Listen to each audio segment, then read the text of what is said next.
All right, what's good, guys? It's been a little minute, a few days, but I see you guys like the longer style videos. I know the last one was 5 minutes, but that one was 10 minutes. You guys like that one, so the one on protein and stuff and getting in protein. But this one will be kind of similar. So on this one, we're going to talk about you know why you should stop obsessing over supplements. So I know we all have gone through the stages of, all right, what can I take to help me recover quicker? What can I take to help me get bigger quicker? What can I take to help me sleep better? What can I take to feel more hydrated? Okay, the hydration part is good, but just that obsession of chasing supplements and chasing quick fixes is useless. It only works if you're locking in the essential things.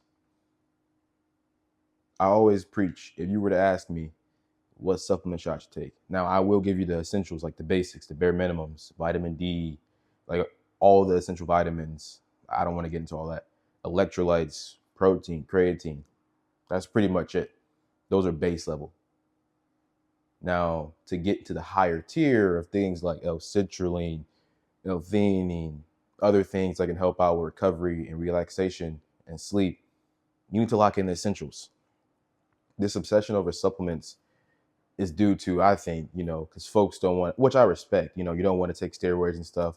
So you say, all right, let me take some supplements. They're healthier. They aren't bad. They aren't anabolic.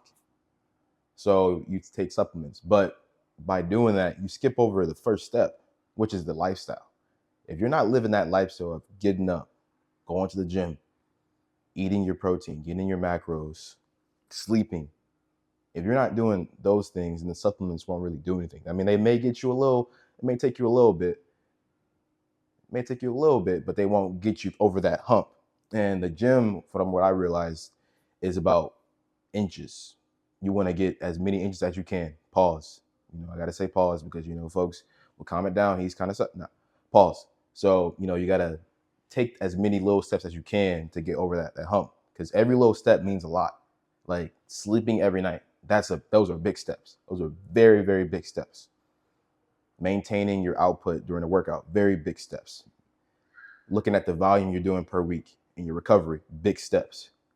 And then once you get a little bit further on, like the further on you go in the gym, that's when those inches matter. That's when those little things you do matter more. And that's when I say, all right, let me try to take some supplements, to help me out to sleep a little better. Because maybe I could be sleeping a little deeper. But if you don't have the foundation of sleep to begin with, then what are we doing here? Like you want to take melatonin, you want to take magnesium citrate, you want to take L-theanine, but you don't have a healthy sleeping pattern. Like what are we doing here? Like it's not going to help out. So if you really want to, take those little steps, those big steps in the gym, you really have to lock in with the essentials like sleep, hydration, recovery, protein, and stop focusing on supplements. So in this video, I just kind of gave you why you shouldn't focus on supplements, which happened a little quicker than I thought. So let me kind of switch over to another topic, which is those essentials. So sleep is a big thing, which I probably will do another video on sleep, like a bigger video. But a lot of folks don't know, or maybe they do know. I think it's common knowledge, but you have to sleep at the same time every night. The same time every night. Flip-flopping day to day messes you up in the gym. And though, like I said before, those little things matter a lot, which sleep is not a little thing. I think it's a big thing. So sleeping at the same time every night, same time, waking up at the same time every day. And if for some reason you stay up a little later, still get up at the same time, because that routine is programming in your body. And you kind of notice, like if you have one night where you stay up late, sometimes you still end up waking up at the same time. That's actually good. It's actually better to get up at that moment and take a nap throughout the day. Like get up, move around a little bit, and if you get tired, like come afternoon, sleep then, and then make up for your sleep then. But if you keep sleeping in, keep going on, you throw off that cycle, that circadian rhythm, that predictor. And that predictor is the same with eating, sleeping, using the bathroom, going to the gym. Like the body is a predictor. It likes to predict when we do certain things. So if you're off rhythm, everything is going to be off. Your emotions, the way you feel, the way you think, while you do certain things, it's just gonna be off. So if you get that sleep consistent, then you'll do well. And I know folks like myself, some days in the week we like to, stay up a little later, to, have some fun with friends because I'm an early riser. Like I naturally, in my most perfect environment, I'm gonna get up around between 4:30 and 5 and go to the gym, like around 6 or 5:30, like whatever time it is. But yeah, I'm an early riser, so I function best in that rhythm. And when I'm in that rhythm, you can't stop me, bro. I'm unstoppable. I'm like pumped. I'm good workouts, good throughout the day. But once it hits like 6 o'clock p.m., you better leave me alone because I'm gonna want to get ready for bed. I'm not gonna want to talk to nobody. I'm gonna just, I can do like little tasks like editing, homework and stuff, but I can't do anything big. But that's the way my body functions best. Like in those prime hours, I'm functioning at peak. You can't stop me. So, but like I was saying before, I still have that one. I have one day out of the week where I'm like, all right, Caleb, you can do whatever you want. You can stay up late, do whatever you want, like in safe means. Like I don't mean like nothing crazy, but if you know me, you know what I'm talking about. So yeah, so I have that one day where I like, all right, you can do whatever you want. You can stay up late, hang out with people, But once it hits Sunday, between 8 and 9 p.m., you better be asleep. You better be asleep. And because of my body, still that one day doesn't throw off my rhythm that much. So once it hits between 8 and 9, I'm sleeping, and then Monday morning, I'm up at 5 a.m. So I have one day where I kind of mess around a little bit, and ideally in a perfect world, I wouldn't have that one day. And some weeks I don't have that one day. I just keep going. But there's some days, I want to kind of unwind, especially during the school year when it's high stress, high workload. A lot of things got to be locked in. So I have that one day where I just kind of do whatever, unwind a little bit. But that's sleep, being consistent, making sure you're getting good quality sleep. And the best way to get good quality sleep is to do it consistently. And people don't like this, but you got to have the room somewhat cold. You have to sleep cold. Like the body, that's where the body works, which I'll get into more in the sleep video, or you can look up for yourself. Like it should be common knowledge. I don't think it's spoke about enough, but yeah, you have to have the environment cold, cold and dark. That's all you need, cold and dark. But let's get to hydration. So water, that's another thing.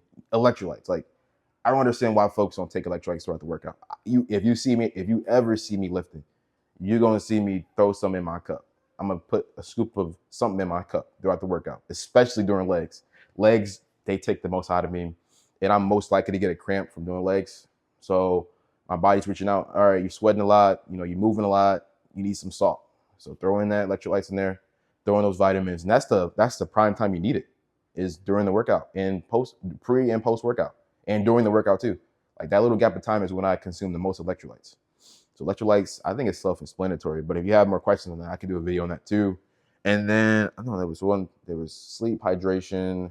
What was the last one? Oh yeah, recovery. Well, two more. Recovery. Take a day off, bro. If you're not feeling, I think I said like at least 90% or better, don't lift. Like it's not, well, it depends on what you're training for. If you're training for muscle building, you kind of want to be like pretty close to recover. If you're doing strength is kind of hard to not be recovered from. You can kind of get in a lot of strength workouts back to back to back because it's not muscularly fatiguing. It's more on the nervous system, and you shouldn't be getting in enough volume that it should be impacting you that much anyway. But for hypertrophy, you'll be a little sore. I personally, if I sleep good, I don't really experience soreness, but I can feel it in other places. I can just feel like, just mentally, I'm not ready for a workout. I'm not ready to take it to 100 today. So if I ain't ready to take it between 90 and 100, you won't see me lifting. I'll maybe do some foam rolling and maybe do some basketball. I'll bust you in that. Pause. So yeah, I may do something like that. Recovery work, do some cardio, zone two cardio on the bike, foam roll, do some basketball, stretch a little bit, all that good stuff. But come that next day, I'm back. You give me one day off, I'm back. I recover very quickly, unless I overdid it a day, which hasn't really happened in a long time. I'll come across those spans of times where I'm like, all right, I overdid it and I need to take 2 days off. But it's not that common. I think last time it happened was back in June or something like that. It definitely happens, but it's not as common. And then the last thing, dude, protein. I preached in the last video. I don't know how you guys aren't getting in your protein, bro. I don't know how you guys aren't getting in your protein. 200 grams of protein doesn't even sound like a lot to me. And you guys thought it was a lot. It's not a lot of protein. I mean, oh yeah. And I know someone commented that they wanted me to do like a day in life eating. I go back to school on Saturday. So I'll do that when I get back to school. I'm not at school right now. It's not my spot. This is my parents' spot. So, but once I get back to school, I'll do a day in life eating. So you can see what I eat throughout the day, protein, all that stuff, all that good stuff. And I eat very basic, just warning you. And I've gone to the habit, my brother taught me when I was younger, you just view food as fuel.